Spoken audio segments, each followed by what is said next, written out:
Não ouvindo bem. Bom, comecei a gravação aqui. Legal, obrigado, Sanei. Desculpa se eu ficar olhando aqui um pouco para minha esquerda, às vezes, que meu outro notebook aqui está aberto, que é o que está aceitando as pessoas a entrar aqui na sala, tá? Então eu sempre vou dar uma olhadinha aqui, beleza? É o seguinte, dando continuidade, então, à nossa terceira semana aí, vamos falar de geologia econômica, né? Associado ao Ciência para Quem Precisa. Novamente, toda semana eu vou reforçar, nossas ideias não são de fazer uma aula clássica de geologia econômica, mas de falar sobre processos, sobre o que a gente pode ver em superfície, em subsuperfície, o que a gente pode utilizar, né? Semana passada a gente teve discussões bem legais, muita gente participou depois, eu acho que é isso a ideia. Eu não estou aqui para... Acho que tem muita gente aqui na live com muito mais experiência que eu, né? Especialmente de campo, de exploração mineral de fato. Então, acho que o interessante é a gente sempre fazer um bate-papo, né? Eu falei isso com meus amigos mais próximos, que me falaram da live, então eu quero ouvir de vocês. Muita gente me mandou mensagem também, perguntando várias coisas, sugerindo assuntos, pedindo artigos, né? Embora eu não esteja colocando a lista aí, vocês sempre podem procurar esses artigos, especialmente os principais que eu coloco, geralmente são de revistas que são abertas, né? Enfim, o tema de hoje que eu escolhi para a gente falar um pouco são de fingerprints e footprints, né? E eu vou tentar definir um pouco esses termos. Eu já adianto para vocês que a gente não tem de fato um artigo, um livro que define esses dois termos categoricamente. Fingerprints é isso, footprints é isso, né? Agora, para quem tem acompanhado artigos falando sobre sistema minerais, para quem tem acompanhado a comunidade internacional de geologia econômica, vocês vão perceber o quanto esses termos aí são cada vez mais recorrentes no nosso dia a dia da geologia econômica, né? E eu vou tentar mostrar um pouquinho o que são eles e o porquê da importância. E eu não vou, obviamente, aqui em 20 minutos, 30 minutos, conseguir falar ou dar exemplos de todos esses fingerprints e footprints, né? Eu quero colocar na cabeça de vocês a ideia do que é isso e que vocês procurem mais exemplos, né? Porque a gente pode ter diversos exemplos deles e eu vou tentar falar um pouquinho disso na aula hoje. Vamos lá. Inicialmente, qual a razão e por que a gente começou a falar de fingerprints, de footprints? E eu vou definir eles no próximo slide, tá? Inicialmente, se a gente olha basicamente um gráfico de investimento em pesquisa mineral com as novas descobertas, aqui está encoberto, mas isso é principalmente no mundo ocidental, né? Olha que a gente tem cada vez mais aumentado o nosso investimento, mas as descobertas cada vez mais têm diminuído, né? Eu só coloquei esse gráfico aqui, mas se vocês procurarem outros gráficos, vocês vão ver que, além das descobertas estarem diminuindo, o número a quantidade de depósitos world class, classe mundial, o teor desses depósitos, a profundidade, a complexidade geológica, as áreas, tudo isso vai estar mais ou menos conectado aqui com essa questão de investimento e descobertas, né? E por que a gente começa a tratar agora essa questão de footprints, fingerprints, sistemas minerais? Por que virou, de certa forma, uma moda isso? Porque, basicamente, a gente trabalha com duas coisas, detecção e predição, né? Quando eu estou numa escala já próxima ou reduzida já no depósito mineral, eu vou falar muito de detecção, a minha capacidade de detecção é alta, porque eu já estou vendo praticamente o depósito ali, né? Agora, quando eu falo de predição, ou seja, pensar em áreas que podem ser férteis em questão em termos de depósitos minerais, de ocorrências, né?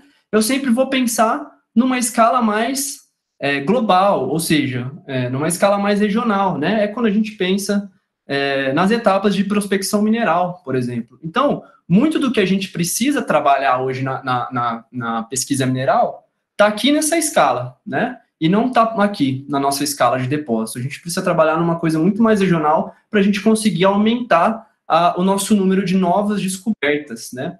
E isso se remete completamente com o que são fingerprints e footprints. Bom, se a gente traduzir literalmente do inglês para o português, né? Um fingerprint é uma impressão digital e um footprint é uma pegada, né? Algo desse tipo.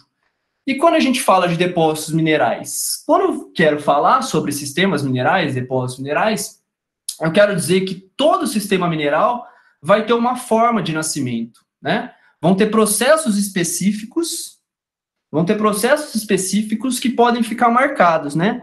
Então, um magma, por exemplo, né? Um magma que vai dar origem a fluidos exsolvidos desse magma, ele vai ter um registro, ele vai ter uma geoquímica muito particular que vai permitir ou não a gente formar depósitos de cobre ou depósitos de estanho e tungstênio, por exemplo. Por outro lado, o que são os footprints? E talvez isso seja mais comumente observado nas campanhas de pesquisa mineral, né? Por que isso? Porque, basicamente, os footprints são as pegadas dos sistemas minerais. Então, a gente tem que ter na cabeça que sempre que sistemas minerais eles nascem e se desenvolvem, eles vão deixar rastros, né? E é muito fácil a gente pensar isso com sistemas hidrotermais, por exemplo, né? Os fluidos geralmente circulam em larga escala e vão interagindo, lixiviando e contaminando rochas regionais, né? Que depois, na escala de depósito, vão ser as rochas hospedeiras e eu vou mostrar um pouquinho disso. Então, todo sistema mineral também vai deixar os rastros. E para quem está aí e trabalha com pesquisa mineral, eu tenho certeza que é disso, basicamente, que vocês, ou principalmente, estão atrás, né? E mais que isso, o que eu comecei falando é que a gente não tem, de fato, um livro, um artigo que fale desses termos muito dessa forma. Então, eu tentei pegar um pouco do que eu leio para a gente fazer uma discussão do que é o sistema nascendo e do que é o sistema se desenvolvendo e deixando suas pegadas, ok? Então, eu vou me auxiliar um pouco aqui dessa figura que eu já mostrei para vocês, acho que na primeira live, né? Que os depósitos minerais, eles saem de um grande volume, de uma grande área, para a gente concentrar num pequeno volume, numa menor área, correto? A gente pega, lixivia as rochas em escala regional para concentrar numa área muito menor e aumentar o teor, ou aumentar a concentração de um elemento de interesse, de nosso interesse, um elemento de interesse econômico, né? Então, como que eu posso relacionar isso aqui com footprints e fingerprints, né? Traduzindo da forma mais geológica. Tudo que... É muito difícil não falar de fluidos aqui, ok, gente? Então, é muito difícil a gente não falar... eu não dar os exemplos nessa live de sistemas hidrotermais, falando de fluidos. Porque os fluidos, eles vão passar pelas rochas, vão lixiviar ligantes, vão lixiviar metais, vão transportar tudo isso e eles estão interagindo com a crosta, né? E interagindo com a crosta, eles vão deixar esses footprints. Mas antes disso, eles nascem em algum momento. E esse nascer também vai ficar registrado. A sua impressão digital vai estar lá, correto? Começando, então, por um fingerprint. E eu acho que é o seguinte, posso cometer uma heresia aqui, mas eu acho que, enquanto a academia está muitas vezes muito mais voltada para os fingerprints, a galera da pesquisa mineral está muito mais voltada para os footprints. Por quê? Porque, basicamente, a gente da academia, a gente está querendo entender quais são os principais processos. E quem é da exploração mineral está muito mais interessado em ver como eu estou vendo esses sistemas minerais ocorrendo, tá? Depois a galera, acho que o Gustavo Diniz está aí, vocês podem, o Sanei está aí, o Zé está aí, eles podem me contestar depois se eu estou mentindo ou não, tá? Mas então, o que é um fingerprint, né? Esse sistema mineral, ele vai nascer, vai ter uma identidade, uma impressão digital. Como que eu vou achar essa impressão digital?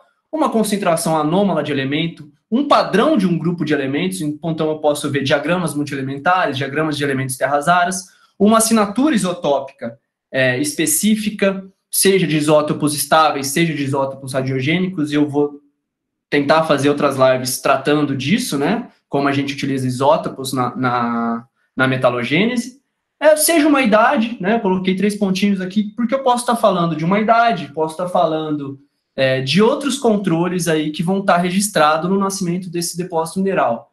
Ok, Gustavo, por que você colocou uma foto aí de um black smoker aí num assoalho oceânico? Porque aqui a gente está vendo, se não uma impressão digital, a gente está vendo um sistema exalativo acontecendo aqui, né? Então, black smokers, eles são a atualidade, quando a gente vai lá no assoalho oceânico, perdão, e a gente vê esses black smokers ativos, o que a gente está vendo ali é água do mar, que interagiu com rochas vulcânicas em subsuperfície, lixiviou boa parte delas e está sendo expelida aqui. Então, eu consigo ver o nascimento de fluidos aqui para sistemas do tipo VHMS, por exemplo, né? Isso é muito interessante. Então, eu consigo pegar num sistema moderno vários... pois é, gente, eu acho que ela tá mesmo, nas outras lives também estava cortada, perdão. Depois eu vou ver como eu corrijo isso. Mas aqui, ó, aqui que vocês não estão vendo, são 3 pontinhos, na real, né? Então, só quero dizer que são outros padrões que a gente pode buscar para um sistema mineral, tá? Então, o Black Smoker, para mim, é isso. A gente consegue ver um sistema mineral nascendo ali, ou pelo menos fluidos que vão dar origem a sistemas minerais do tipo VHMS, por exemplo. Bom, uma coisa interessante e que a gente tem que ter na cabeça é que os fingerprints eles vão ocorrer em diversas escalas. Então, eu posso pegar um fingerprint, por exemplo, nesse artigo da Nature Communications, né, onde ele relacionou basicamente uma assinatura rica em telúrio e ouro para magmas derivados do manto. Eles têm a mesma assinatura que os pórfiros aqui, crustais, né, em colocação mais rasa. Então, o que ele conseguiu fazer nesse artigo? Mostrar o nascimento de um depósito de cobre pórfiro associado a slab melting, né, mais hidratação da cunha mantélica, mais acumulação desses cumulatos ricos no sulfeto acumulados ricos em sulfetos na base da crosta e posteriormente, num ambiente mais de pós-subducção, com magma underplating, a gente vai remobilizar esse cobre e gerar magmas ricos em cobre e fluidos ricos em cobre, né? Estou resumindo muito bem aqui esse artigo da Nature, mas basicamente eu pego uma assinatura de elementos, nesse caso telúrio e ouro, que está dando o quê? Um fingerprinting falando que os depósitos de cobre pórfiro que eu vejo aqui nada mais são resultados do que slab melting mais hidratação da cunha mantélica, que posteriormente vai ser remobilizado. Por outro lado, eu posso buscar um fingerprint numa escala muito, muito, muito detalhada, né? A Maíra tá aí, ela vai adorar ver essas coisas, tenho certeza, ela que adora ver, tirar nesses minerais, né, Maíra? Então, assim, o que a gente vê nesse artigo da Nature Communications, basicamente? Que o Williamson fez aí? Ele relacionou uma assinatura de excesso de alumínio com melts. Quando eu tenho excesso de alumínio no plagioclásio, eu consigo relacionar isso a melts com alto conteúdo de água, né? Ou seja, a gente sabe que para sistemas magmáticos hidrotermais, a gente precisa de magmas que tenham alto conteúdo de água. Quando eu falo alto, em torno de 4%, 5%. Isso é ótimo para eu gerar pórfiros mineralizados, por exemplo. E eu consigo ver isso, basicamente, vendo o excesso de alumínio, que está me falando o quê? Que está sendo injetado magmas melts ricos em água, ou a própria água, fluidos que estão sendo injetados aí, né? E, consequentemente, esse cobre vai ficar no melt, não vai entrar na estrutura do plagioclásio. Também resumi de forma muito simplista aqui esse artigo, que é complexo, mas para vocês entenderem um pouco o que eu quero falar, é que eu estou vendo uma coisa que está acontecendo ao longo da crosta, e outra coisa que eu estou vendo pontualmente num cristal de plagioclásio, por exemplo. Isso é um fingerprint, né? Eu estou vendo uma assinatura, uma impressão digital ali, de um depósito mineral que está nascendo ou tentando nascer. Qual que é um outro fingerprint que a gente pode ver? Isso são os nossos trabalhos lá de Carajás, agora fazendo aqui um merchan, né?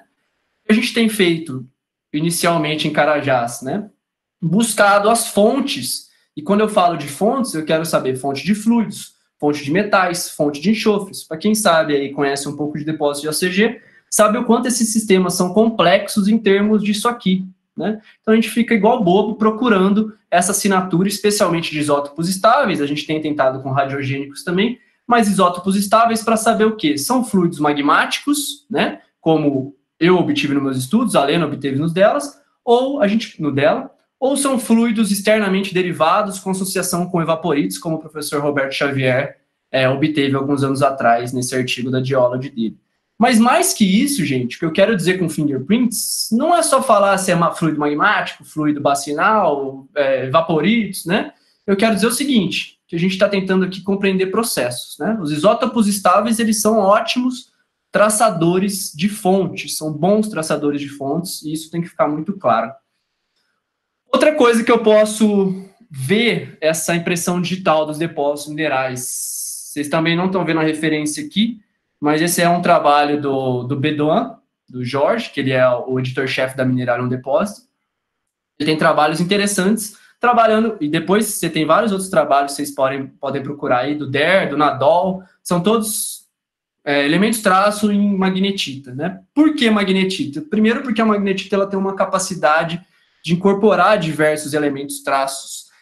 E essa incorporação, como que a magnetita vai incorporar esses elementos traços, vai depender de temperatura, fugacidade de oxigênio, fugacidade de enxofre, interação fluido-rocha e resfriamento do sistema como um todo.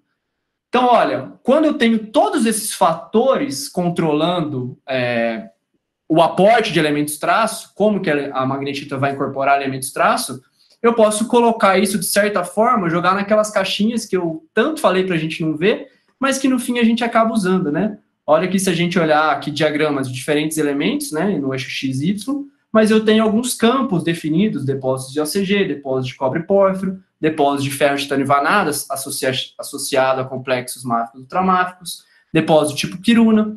Isso aqui é interessante, porque a gente tem que entender, novamente, aquela questão do comportamento geoquímico, que muito mais do que a gente encaixar aqui nas caixinhas é a gente entender o que está acontecendo, entender isso aqui, ó, né? Isso aqui está dando uma impressão digital, um fingerprint do que é o sistema mineral que a gente está trabalhando. E por fim, por que a gente busca fingerprints na academia? Gustavo? Você vai me xingar agora ou não? Brincadeira. Eu quero dizer com isso, né? Aqui são uns trabalhos recentes que saíram lá da faixa vazante, do professor Pedro Cordeiro, do Carvalho, que acho que você é coautor, né, Gustavo? E também tem outros trabalhos da professora Gema, com o doutorando dela, o Nil, lá em vazante, que a gente sabe o quão complicado é metalogeneticamente essa faixa, né? Então, quando a gente busca esses fingerprints, por que a gente, especialmente eu acho que na academia a gente faz isso, a gente está buscando? Basicamente porque a gente quer ver se eu vou pegar um exemplo aqui, perdão, de vazante, né? Onde numa mesma faixa a gente tem depósitos tipo morro agudo, chumbo e zinco sulfetado, e tipo vazante, maior mina de zinco do Brasil, de zinco silicatado, né? Então, enquanto aqui eu tenho esfalerita, aqui eu tenho vilemita, um silicato de zinco, né? Então, por que há a diferença entre esses dois estilos de mineralização, um sulfetado, um silicatado, numa mesma província mineral, numa mesma província rica em chumbo e zinco, né? É isso que a gente tenta buscar quando a gente olha por fingerprints. Então, ver quais são as fontes de fluidos e de metais, se elas são distintas, como esses fluidos evoluíram, quais foram os caminhos desses fluidos, será que isso lixiviou será que forma um depósito porque ele lixiviou mais rochas máficas, o outro porque ele lixiviou mais rochas graníticas, né? Será que isso vai ter uma implicação depois na hora que a mineralização for precipitar? E por fim, se eu tenho uma evolução temporal distinta, é o que a gente, não vou falar por vazante agora, mas é o que a gente tem visto, por exemplo, aqui no quadrilátero, a gente tem eventos distintos de mineralização aurífera, né? Isso a gente consegue ver estruturalmente, por exemplo, e o meu maior exemplo que eu posso dar é em Carajás, onde a gente tem trabalhado, e a gente vê 3 eventos de mineralização que, aparentemente, quando a gente vai para o campo, eles são muito distintos, né? Então, especialmente os neo-arqueanos dos paleoproterozoicos, o controle estrutural é completamente distinto. Então, quando a gente começa a pegar esses fingerprints, eles vão ajudar também a gente a entender os footprints posteriormente. Então, aqui a gente está vendo, de fato, a gênese desses depósitos, os processos que formam eles, né? E, em contrapartida, o que é um footprint, né? O que é essa pegada que os depósitos minerais fazem? Bom, a gente tem que ter na cabeça uma coisa.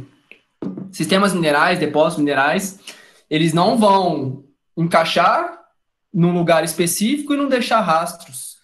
Aliás, se acontecesse isso dessa forma, eu acho que isso seria péssimo. Acho, não tenho certeza, para a prospecção mineral, né? Então, para nossa sorte, há uma dispersão de elementos, né, de halos aí que vão envelopar zonas mineralizadas. Isso vai ser ótimo para a gente buscar esses footprints. Então, quando esse sistema mineral ele vai se desenvolvendo, ele vai deixando para trás seus ingredientes. Ele vai lixiviando umas rochas e precipitando em outras. E isso vai deixando uma assinatura, seja isotópica, seja de elementos traço, seja visual com alteração hidrotermal, né? Então, gente, não tem como eu falar de footprints e não falar, óbvio, alguém pode me cobrar aqui sobre dispersão em solos, né? Eu não entendo muito bem, não é muito minha área, mas quando eu pego um clássico para a gente, são sistemas hidrotermais, onde eu vou gerar halos de alteração hidrotermal. Então, a mineralização, o corpo de minério aqui, ele vai ter uma alteração 1, uma alteração 2, uma alteração 3, que vai fazendo o quê? Envelopando isso, porque esse fluido foi evoluindo, né? Foi mudando o pH, foi mudando sua temperatura, isso vai deixando o rastro.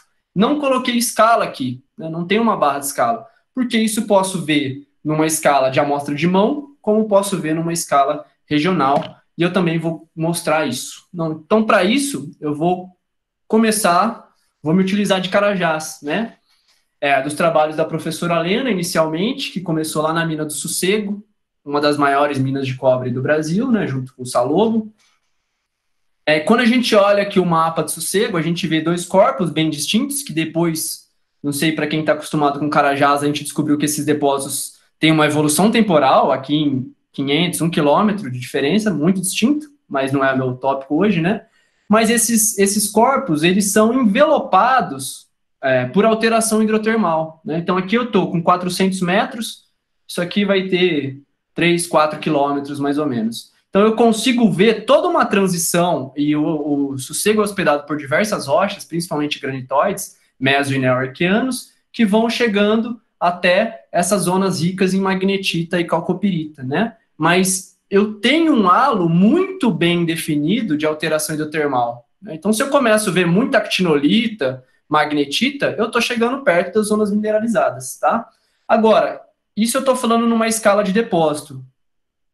Só nem sabe que eu estou falando de Carajás aí. Quando eu vou agora para uma escala um pouquinho maior, né? Não vou dizer da província Carajás, no domínio Carajás como um todo, mas aqui também é um mapa gerado pela professora Carolina Moreto.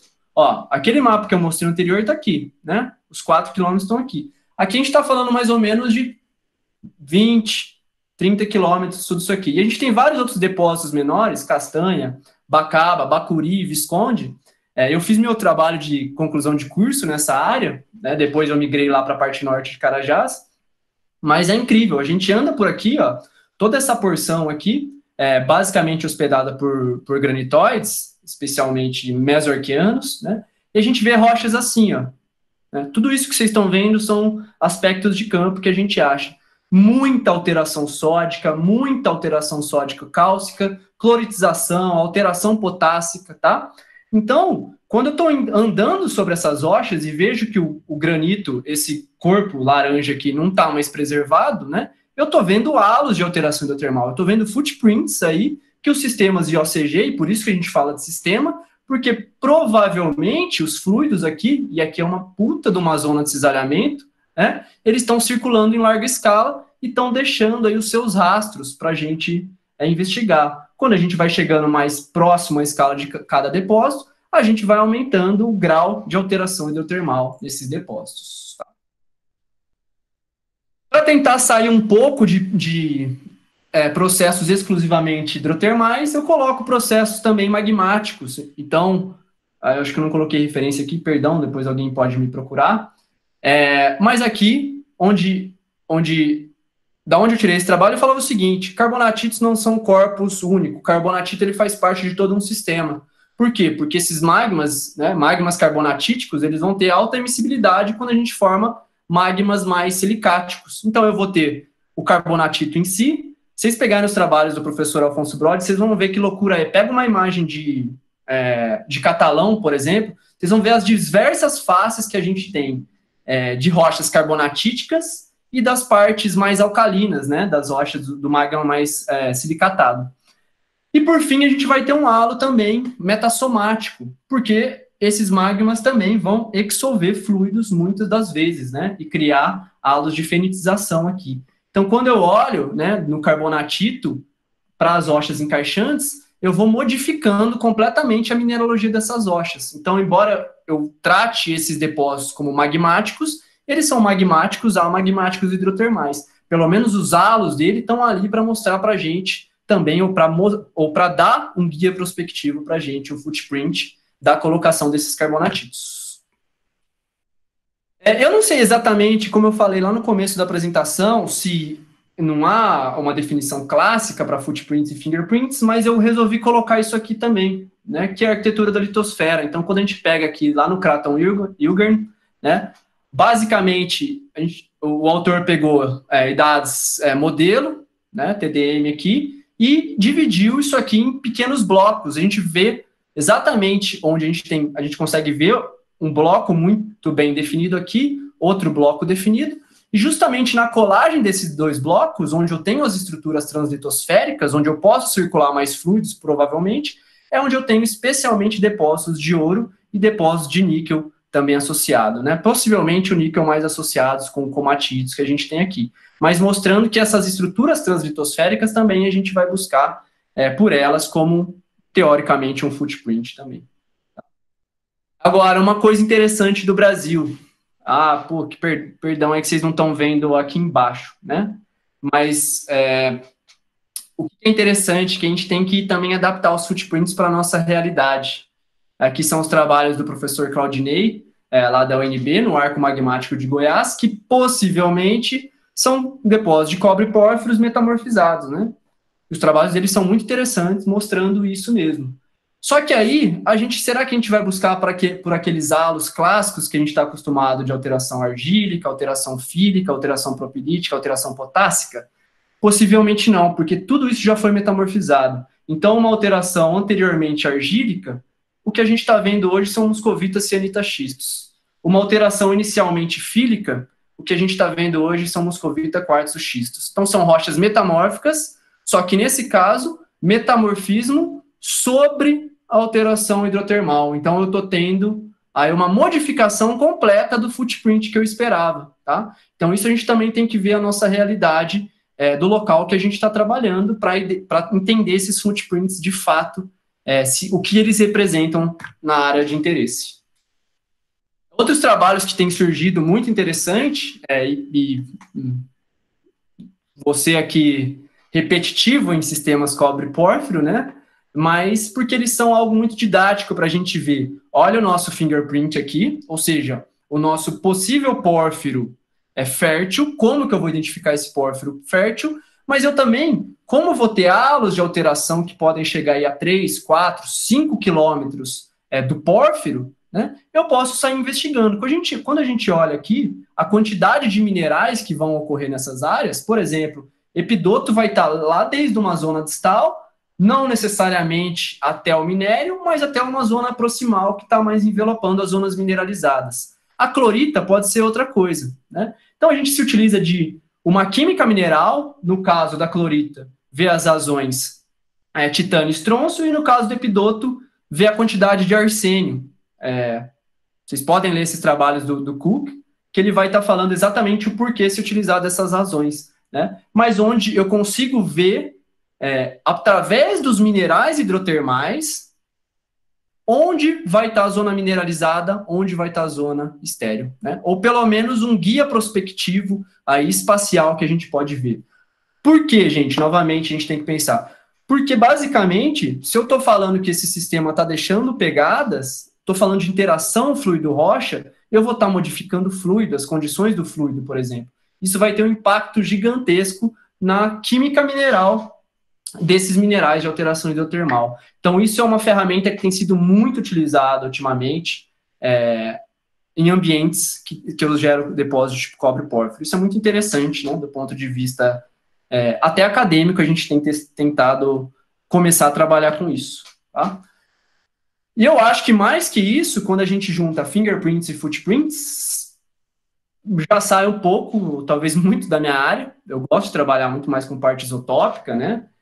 com parte de química mineral, mas o que eu acho que a gente tem que se utilizar muito agora das geotecnologias. Eu falei isso já semana passada, a geofísica ela não pode ser uma caixa preta, eu não sou geofísico, mas o Brasil tem muito geofísico bom, tem muitos centros de excelência em pesquisa com geofísica, né? Assim como sensoriamento remoto e espectroscopia de reflectância. Então, tudo isso que eu mostrei para vocês, né, da minha forma que eu tenho mais experiência, com parte isotópica, principalmente, com parte de campo, de alteração hidrotermal, a gente pode investigar isso numa escala muito maior, se utilizando, basicamente, de geotecnologias. Claro, gente, sempre campo é importante, mas isso vai dar um guia muito interessante aqui em escalas muito regionais, como esse levantamento de gravimetria por satélite, como usando, por exemplo, Aster, imagens Aster, para eu ver zonas de alteração hidrotermal. O Aster é um ótimo sensor para a gente ver zonas de alteração hidrotermal, né? Assim como eu posso pegar aquilo que eu investiguei com química mineral, eu posso ver pela espectroscopia de reflectância. Esse é um trabalho da Thaís Carrino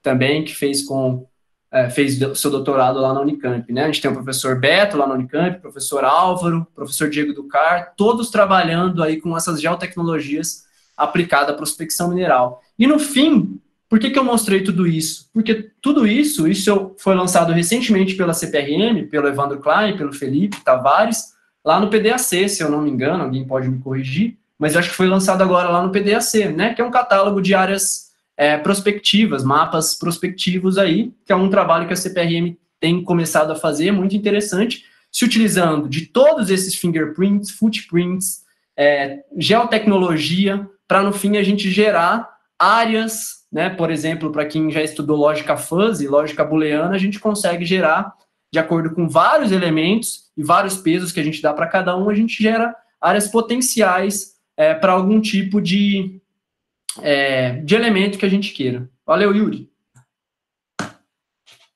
Qual que é o resultado disso tudo? Como que eu acabo olhando isso no fim? Né? Já estou finalizando minha apresentação aqui. Tá? Quando a gente pega isso aqui, saiu na newsletter da SEG, né? Onde a gente vê a porcentagem dos métodos que a gente vai utilizando. Veja que o serendipity, aqui, ou seja, a sorte de achar, é até considerada, né, em alguns pontos. Mas o que a gente começa a ver aqui, olha o papel da geofísica como se tornou muito mais importante nas últimas décadas. Da geoquímica também, né? Então, eu começo a juntar isso aqui, extrapolar também o meu conhecimento só do minério, né? Eu digo sempre para vocês, o minério nos dá informação importante, mas quando eu pego essa questão em escala mais regional, pensar nos footprints, eu começo a sair dessa escala de minério e isso se refletiu tremendamente em como vem sendo feito as campanhas de prospecção mineral. Né? Então, está aqui o resultado disso, como modificou bastante a porcentagem de métodos que a gente utiliza na prospecção mineral. Por fim, para finalizar, eu tive o prazer de ter curso com esses dois caras aí, tanto o Sillitoe quanto o Hitzman, né, o pai dos pórfiros e o pai dos IOCG e dos sediment hosted, né, tipo usando o Copper Belt.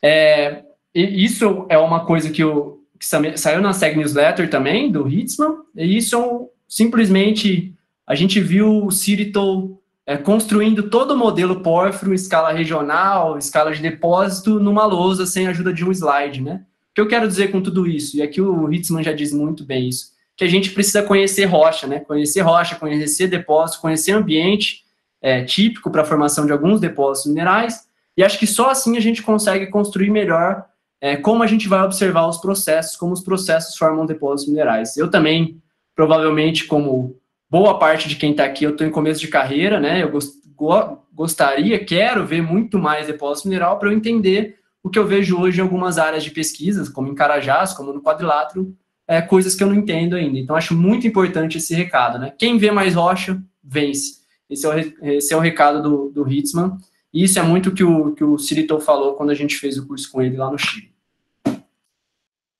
Bom, o que eu tinha para falar de geologia era isso. Hoje eu queria... espero que vocês realmente estejam doando, pessoal. Eu mesmo estou doando para minha live mesmo. Então, eu encontrei com esse pessoal ontem aqui em Ouro Preto, né, que é um coletivo que se chama Outro Preto. E aqui tem os dados das contas, né? Provavelmente boa parte de vocês não é de Ouro Preto, mas também não não precisam doar para esse específico, doem para quem vocês quiserem, né? Essa é a minha propaganda dessa semana. Para quem é de Ouro Preto, a gente tem vários centros de coleta aí, inclusive eu levei alimentos lá ontem para eles e vi eles fazendo a cesta básica, então me pareceu um movimento muito sério mesmo aqui em Ouro Preto. Já falei isso na primeira live, né? Ouro Preto é uma cidade turística e universitária e a gente está sem turismo e sem universidade. Então, a gente está com muito problema, provavelmente muita gente passando dificuldade aí, tá? Então, os dados para doação estão aqui, e aí vocês falem com ele, os contatos. Para quem tem Instagram, o movimento se chama Coletivo Outro Preto, né? Então, entrem lá, vejam como doar e, por favor, doem, se puderem. Isso aí, o que eu tinha para falar hoje era isso, para despertar essa curiosidade em vocês. Também é minha, né? Eu queria finalizar aqui dizendo que eu também não sei se tudo que eu falei aqui tá certo, especialmente essa divisão entre fingerprints e footprints, né? Eu só tentei levantar uma discussão que vem sendo levantadas, então se vocês pegarem, digitarem no Google Scholar, no Web of Science ou qualquer revista aí, vocês vão ver, aliás, sempre essas palavras, fingerprints, fingerprinting também, né? Footprints, mostrando aí como isso tem sido utilizado na pesquisa mineral, na geologia econômica como um todo, né? Na academia, é o que eu falei, a minha impressão a gente da academia, como a gente foca muito em processo, como se forma, a gente dá mais valor aos fingerprints, né? Pra gente ver da onde veio e como nasceu. Quanto que acho que eu não tô falando que a gente tem que separar os dois, não, né? Sou contra isso, acho que a gente tem que juntar. Isso vai dar a nossa ideia mais ampla de como se formam depósitos, como se acham depósitos minerais. Beleza? Valeu, galera da FG aí, do Student Chapter, que estão começando, né? Muito interessante aí. Pessoal, obrigado, estou à disposição, igual semana passada, para dúvidas, esse bate-papo legal que a gente tem feito aí.